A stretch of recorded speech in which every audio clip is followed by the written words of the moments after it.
Hello guys, I am again Riddhi और स्वागत है आपका द अनटोल्ड ट्रुथ में। दुनिया में जितनी भी कंट्रीज हैं, जितनी भी कंट्रीज हैं, वो बेसिकली दो टाइप के आइडियोलॉजीज को फॉलो करते हैं। या तो वो राइट विंग को फॉलो करेंगे या फिर वो लेफ्ट विंग आइडियोलॉजी को फॉलो करेंगे। और अगर कोई कंट्री डेमोक्रेटिक है तो वहाँ पे बेसिकली दो टाइप के पॉलिटिकल पार्टीज पाए जाते हैं, या फिर लेफ्ट विंग या फिर right wing. But the question is, इन दोनों आइडियोलॉजीज में से कौन सी बेस्ट है? कौन सी आइडियोलॉजी को सोसाइटी पे इम्प्लीमेंट करनी चाहिए कि सोसाइटी उसे फॉलो कर सके? आज की वीडियो में हम इन्हीं दोनों आइडियोलॉजीज का कंपैरिजन करेंगे और एक कॉन्क्लूजन निकालेंगे। राइट विंग को समझना बहुत ही ज़्यादा इजी है। राइट विंग कैपिटलिज्म को सपोर्ट करते हैं, नेशनलिज्म और कंट्री के कल्चर ट्रेडिशन को प्रमोट करते हैं, थोड़े कंजर्वेटिव होते हैं, वो नहीं चाहते कि सोसाइटी में कोई बड़ा चेंज आए, कोई बड़ा रिवॉल्यूशन आए। लेकिन अगर हम वहीं लेफ्ट विंग की बात करें तो वो सोसाइटी में कोई बड़ा रिवॉल्यूशन चाहते हैं, वो चाहते हैं सोसाइटी में कोई बड़ा चेंज आए। यहाँ थोड़ा कंफ्यूजिंग है लेफ्ट विंग, क्योंकि इसमें बहुत ढेर सारी आइडियोलॉजीज भी आ जाती हैं, जैसे कम्युनिज्म, सोशलिज्म, मार्क्सिज्म और कुछ मूवमेंट्स जैसे कि LGBTQ movements, abortion movements, feminist movement, ये सभी के सभी लेफ्ट विंग कैटेगरीज में आते हैं। पर हमें पता कैसे चला कि राइट विंग के क्या फीचर्स होते हैं, लेफ्ट विंग के क्या फीचर्स होते हैं, हम इसे कैटेगराइज कैसे करते हैं?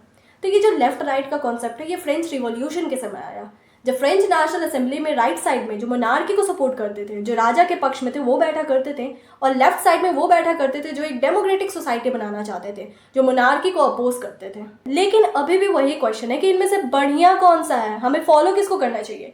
तो बहुत लोग ऐसा बोलते हैं कि राइट विंग बहुत बढ़िया है, लेकिन मुझे ऐसा लगता है कि इसे मानना थोड़ा मुश्किल है, क्योंकि हमारे हिटलर साहब जी राइट विंग के थे।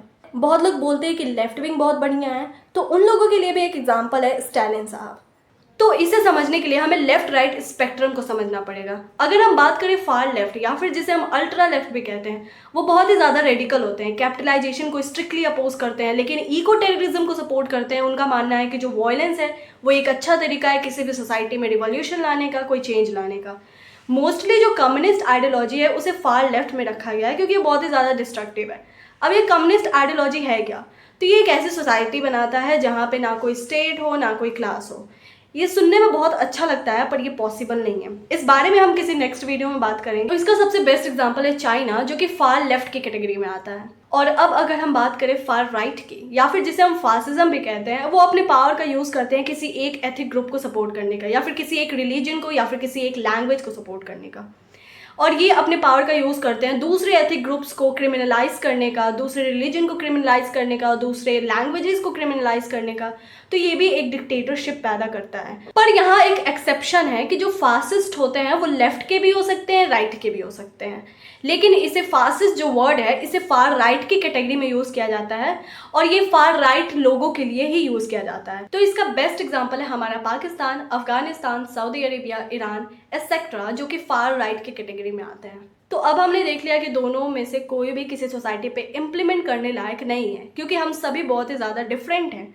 हम सभी के डिफरेंट आइडियोलॉजीज है, डिफरेंट रिलीजन्स है, डिफरेंट लैंग्वेजेस है, डिफरेंट एथिक ग्रुप्स है, डिफरेंट कल्चर, डिफरेंट ट्रेडिशन। तो एक सोसाइटी के लिए बेहतर है कि लेफ्ट विंग और राइट विंग दोनों ही सेंटर में रहें।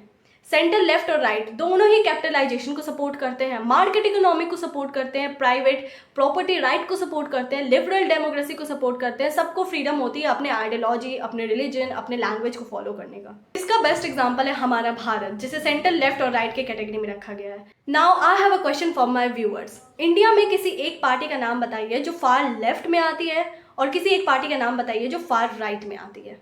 ओके, सो आई होप कि इस एक्सप्लेनेशन के बाद आप किसी भी पार्टी, किसी भी पॉलिटिकल पार्टी को आप क्लासीफाई कर पाएंगे लेफ्ट और राइट में। So for more analytical video, subscribe my channel and press the bell icon for the latest notification. Bye.